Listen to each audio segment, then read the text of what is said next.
This music has not been heard in a very long time. I'm talking about specifically the bars of Russolo's music. There's that iconic photo of Russolo in the room with all his intono rumori, but it was more or less the sound. I remember hearing some very old wax cylinder recordings of Russolo's compositions. One thing that always appealed to me then was this kind of the ghost in the machine. I mean, they're really the first electronic instruments. They're noisemakers, and I think the first analog synthesizers, the first modular synthesizers really were capable of making noise. It wasn't until they slapped a keyboard on it that people started thinking about electronic instruments as musical instruments. The intono rumori really were the predecessors. Some of these instruments were conceived using as a starting point timbres that anybody could experience walking in the city at the time in which Russolo was working, so in turn of the century Milan. So there is a set of instruments called ululatori that are supposed to sound like sirens, and a set of instruments also called the gorgogliatori. They are supposed to sound like the water trickling down the pipe. Like a gutter pipe. So the idea was that the city as an organism was waking up, and the sound that accompanied this awakening, the sound of humans going back to their usual activities during the morning, would really reawake the city. And Russolo begins using these sounds, but I think he moves quickly elsewhere, which is what he said in the Manifesto of the Art of Noises, that the sounds were just material, just matter. But then the form must be a freer form, not anchored necessarily to the sound of the city. So there is still a distance between what are the sounds and where they come from and what is the final result that Russolo wants to achieve, which is an entirely musical result. And it didn't happen just to me, to all the players involved in the town hall show. After some of the rehearsal, they were telling me, oh, now that we're just taking the subway to go from one place to one place in New York City, I mean, we feel like the instrument that we're playing here in this show are making the same sound that we are experiencing in the city. And it happened to me a few times. But sometimes I turn and I feel like, oh, that's a familiar sound that is familiar because we've been rehearsing with, and yet it's produced by something that I couldn't really tell what it is. In the Art of Noise, Russolo constantly makes the distinction between the sound that we hear and the cause that produced those sounds. He's not that interested in the causes. He's not interested in unveiling where the sound is coming from. He's interested in the sound as an abstract. So, therefore, as you walk in the city and you hear the sound, you no longer care whether it's, what is causing that? Is a car? Is that the tram? Doesn't matter.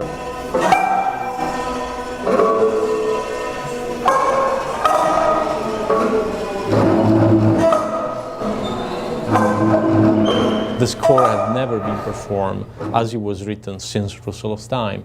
And chances are that, in fact, since the very last time that was performed was in 1914. And we rehearsed it, but it wasn't until we were on the stage that I think we really entirely felt that, I suppose, history, the weight of history on our shoulder. I mean, it was kind of a terrifying experience.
this was my first time to rehearse with the instruments just now, and the thing that I recognized the most was the use of complex timbres and microtones, because the human voice, because the voice is based on the physical device in our throats is basically like two sides of a balloon that can be stretched to make higher pitches and shortened to make lower pitches. So we have a variety of pitches that aren't used in diatonic Western music a lot of the time, and so if the thing that really sticks out to me about the intono rumori is that they work in a similar way in terms of the way they go from one pitch to another. It's always a kind of portamento, which in Western diatonic music we actually try to hide that kind of portamento that's inherent to the instrument a lot of the time. They work tremendously like voices. Yeah. It's actually remarkable how similar the parameters of their expressivity mimic the same parameters that the voice has. It's just that Western music kind of encourages us to think about those scale and pitches and melodies and harmonies. So it's liberating, but I think part of the charm is that there are these relics that didn't survive, and that we reconstruct them to kind of relive art of the past. Well, the first thing that happened was I learned that the concert was to be unamplified at Town Hall. A good singer should be able to, carry his own weight in a hall, certainly one like Town Hall. That's one thing that's really exciting to me about the potential for this piece, and the fact that these intono rumori, they are their own sound system. Each one has its own speaker cone.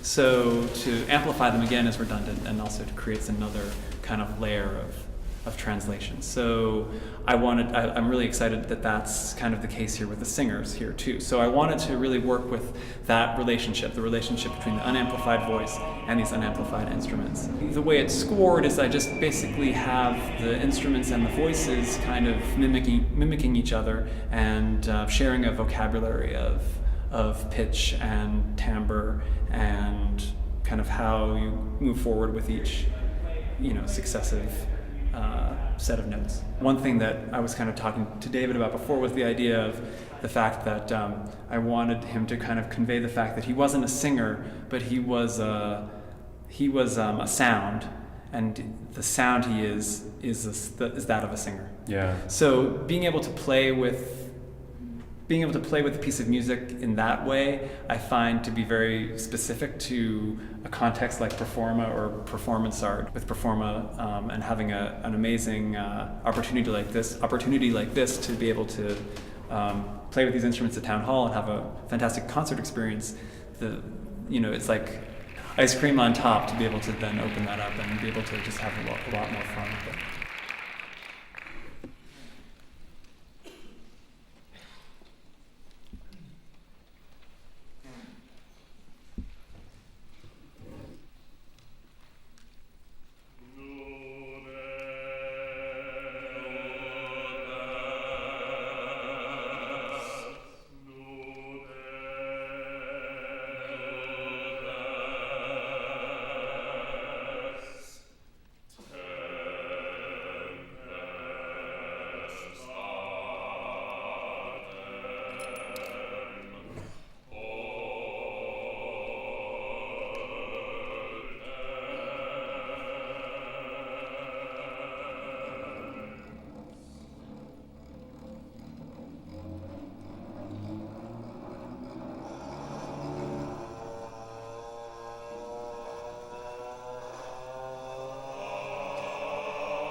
wanted to get the machines to imitate me, basically.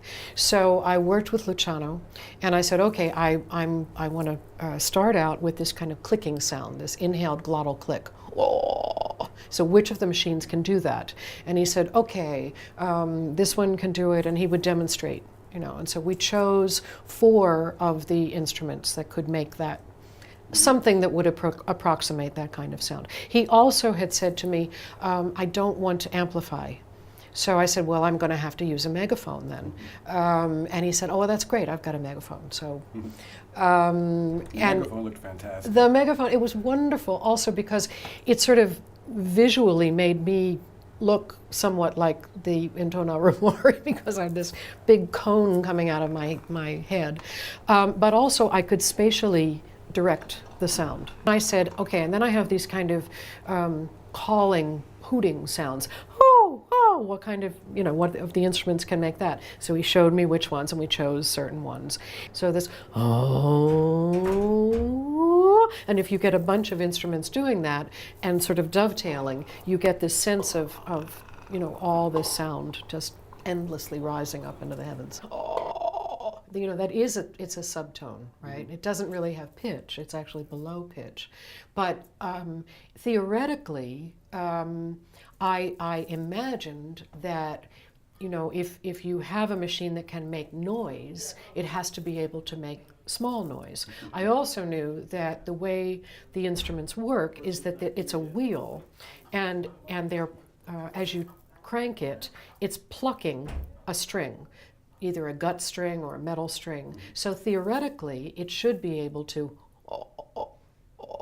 make these little tiny clicks. And I was interested in that part of it, in the quiet end of noise, as opposed to the loud end of noise. As you say, Russolo gave these families of noises. You know, the screamers and howlers and this family of animal sounds. So I thought, well, if he has a family of animal sounds, you know, some of them have to be birds. So I, you know, without having heard them, I assumed that there had to be at least one that could make that kind of a sound. So although we have come to think of these machines as making factory noises, in fact, they have pitch. You know, some of them that have like a metal bar, and so there's a kind of rod that the musician is moving, so that, and you can stop it at certain places, and there are marks on this metal bar that indicate pitch. So he really intended that they have pitch as well as simply sounding like motors.